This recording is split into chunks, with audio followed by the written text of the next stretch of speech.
A street near Lithia Park that's been closed off for months to be upgraded is almost ready for a big reveal. Shoppers, picnickers, and dog walkers are anxiously waiting to be able to use the street behind the shops in the plaza.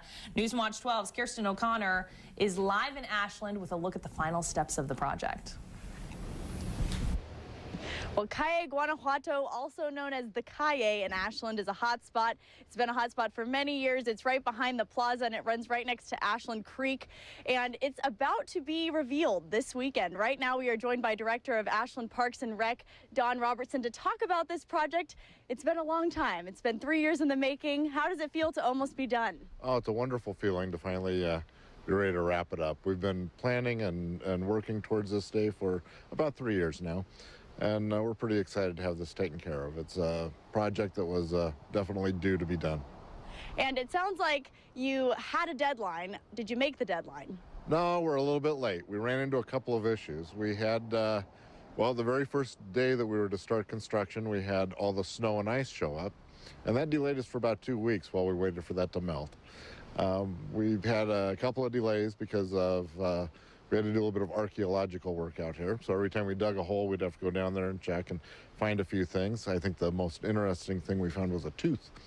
And then the last thing that really delayed things was we ran into some walls from old buildings that used to be here way back when, and the foundations were still underneath the ground. So we hit a few barriers as we were going through. All right, ran into some history, it sounds like. Yeah, we did. So I know that this is a $400,000 project. Why is it important that Ashland has this new street?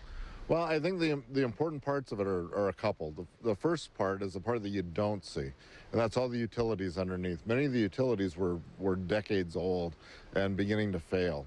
And that was very common when you would come down on the old surface. You would see all these cuts, all these slices through the old concrete, and those were the results of having to either add new utility or having to repair existing utility.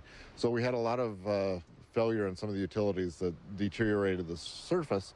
So we figured as long as we're redoing the surface, we ought to go through and update, modernize all the utility underground. So we worked very closely with the city's electric department and water department. Those guys were amazing. Okay, well, we'll talk more about why this is very important and why it's going to be open, and we're looking forward to that opening happening this weekend. We'll talk more about it coming up in the next half hour.